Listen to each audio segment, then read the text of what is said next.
Hola, me llamo Donatella y nuestro tema elegido consiste en la corrupción, basada en la política donde el ciudadano tiende a abusar de poder para obtener beneficios propios y poder compartirlas con sus familiares o amigos, el cual esto ocasionaba crueles actos cometidos por gobernantes o por funcionarios que fueron escogidos, siendo todo eso de manera secreta y privada, el cual esto va afectando al país que está en desarrollo.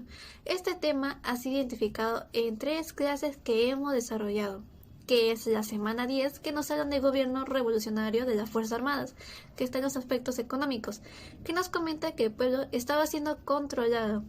En cuanto a la semana 11, la llamada de la década caída, la crisis económica de los 80, que están ahí el programa heterodoxo y la hiperinflación, que nos dice que los derechos del pueblo estaban bastante restringidos. Y por último, tenemos la semana 15, que nos habla sobre el Perú de Fujimori, el crecimiento económico y caída del régimen, basada en la corrupción y caída, el cual esto ha provocado un descontento social, incluso más una evidencia de delito grabada en video. Como grupo, hemos elegido estos temas de la semana 10, 11 y 15 porque se basa concretamente en la corrupción, porque contiene un gran pasado de grandes pérdidas económicas, engaños, sobornos, fraudes, fracasos y tragedias. Y siendo todo esto mencionado, eso se ha convertido en una gran crisis en nuestro país. Mi nombre es Valeria Herrera y en esta oportunidad les quiero contar sobre las causas y las consecuencias de la corrupción en el gobierno de Juan Velasco Alvarado. Una causa fundamental es que él quería implementar la reforma económica, donde estatizaría la economía, es decir, que todas las empresas privadas se convertirían en empresas nacionales y éstas tendrían dominio de controlar sus materias primas, al igual que el Estado tendría dominio y control total sobre ellas. Ante eso, generó la inflación, porque no contaban con los suficientes ingresos para cumplir con todos los gastos que tenía que hacer el Estado, lo que conllevó a que haya una crisis económica, social y política, y que el Perú tenga un declive en todos los aspectos. De la misma forma, con la lectura asignada de la semana 13, en el gobierno de Belaúnde, la causa principal era que la aduana era un lugar de contrabando, donde toda la mercadería importada estaba exenta de impuestos y los implicados en el asunto eran funcionarios, empresarios privados y los policías de la aduana, quienes aceptaban todo tipo de sobornos para su propio beneficio. En consecuencia, con el contrabando, el Estado deja de recaudar impuestos, por ende, deja de pagar todos los gastos públicos, es decir, en mantener toda la burocracia, y por lo tanto hay un déficit en la economía y provoca que haya una pérdida de credibilidad en el gobierno de Belaúnde. Hola, ¿qué tal? Me llamo Elia Martínez Sánchez y hoy voy a estar entrevistando al oficial de situación narrativa del Ejército del Perú. Hola, ¿qué tal? ¿Nos podría decir su nombre, por favor? Jorge Martínez Ponce. Un placer. ¿Y nos podría decir su edad, por favor? 67 años. Excelente. Bueno, ya le voy a estar haciendo entrevista, espero que lo pueda responder de forma sincera. Y bueno, con respecto a la primera pregunta, ¿cuáles cree que son las causas de la corrupción en el Perú durante el primer gobierno de Alan García, ¿no? Que sucedió durante los 80, 90? Bueno, el primer gobierno de García se tornó más que nada en las promesas que hizo y que nunca las cumplió. Y esas se traducen en qué cosa? En las actividades cómo gestionó su gobierno. En uno, la estatización de la banca. Dos, asimismo no pagarle la deuda externa, la inflación que subió hasta 7000%, el dólar MUC,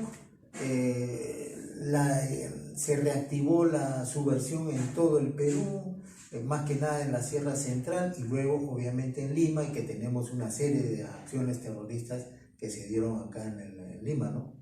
Eso fue lo que más produjo obviamente en la gestión de Alan García, y la corrupción que viene a la par con el dólar MUC, como un dólar barato y que después se vendía en la calle un dólar caro, los paquetazos. Claro, perfecto. ¿Y usted qué opina, o sea, cómo afectó este problema histórico con respecto a su vida personal? Bueno, dentro de la vida personal, obviamente que eso está enmarcado dentro de mi vida institucional.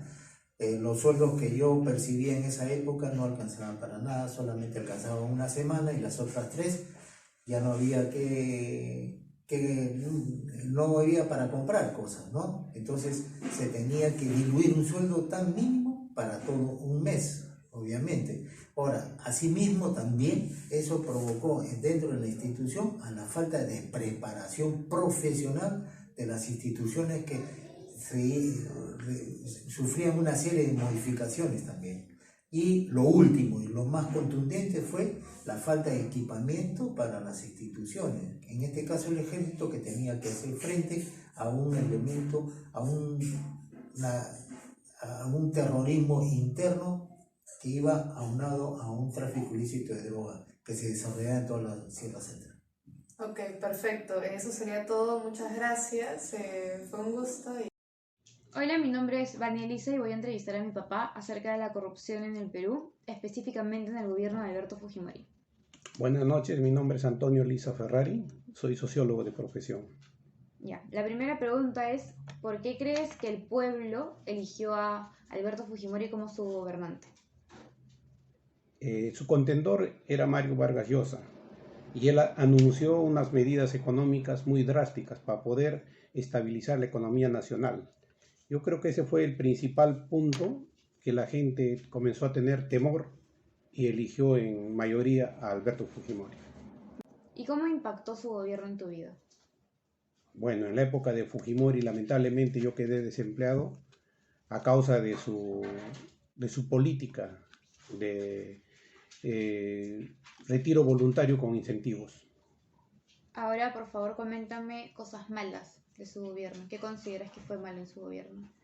Durante el gobierno de Alberto Fujimori, coparon toditas las instituciones del Estado, el poder judicial, el poder legislativo, el poder judicial estaba prácticamente copado por gente afín a Fujimori.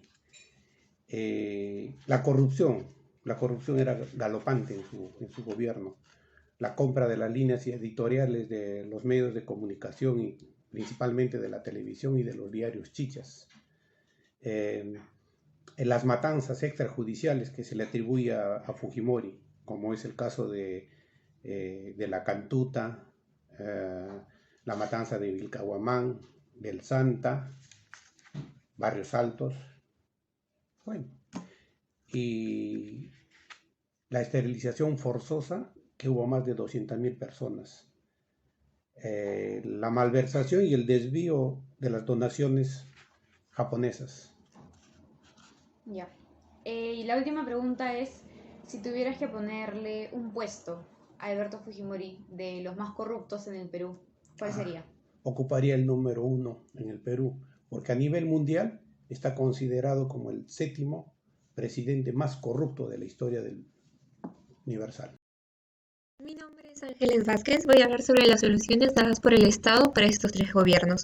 En primer lugar tenemos a Juan Velasco Alvarado, que buscaba limpiar el nombre de la Fuerza Armada partícipe en actos de contrabando. A pesar de tener las pruebas y denuncias contra los militares, estos fueron absueltos de cualquier delito.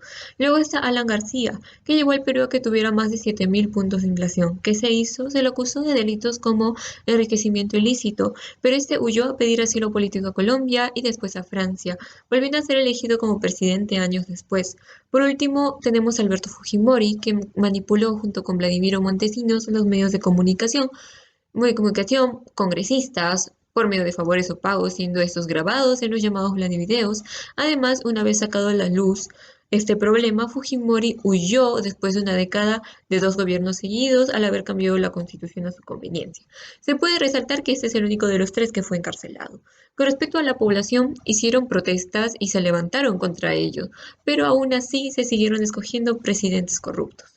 La corrupción sigue siendo un problema latente en el Perú, debido a un deficiente trabajo político contra ella. Nuestro grupo propone la siguiente solución, la cual debería ser no admitir en elecciones, tanto presidenciales como de otros cargos públicos, a aquellos que estén siendo investigados por actos de corrupción o que hayan atentado contra los derechos humanos. Muchas gracias.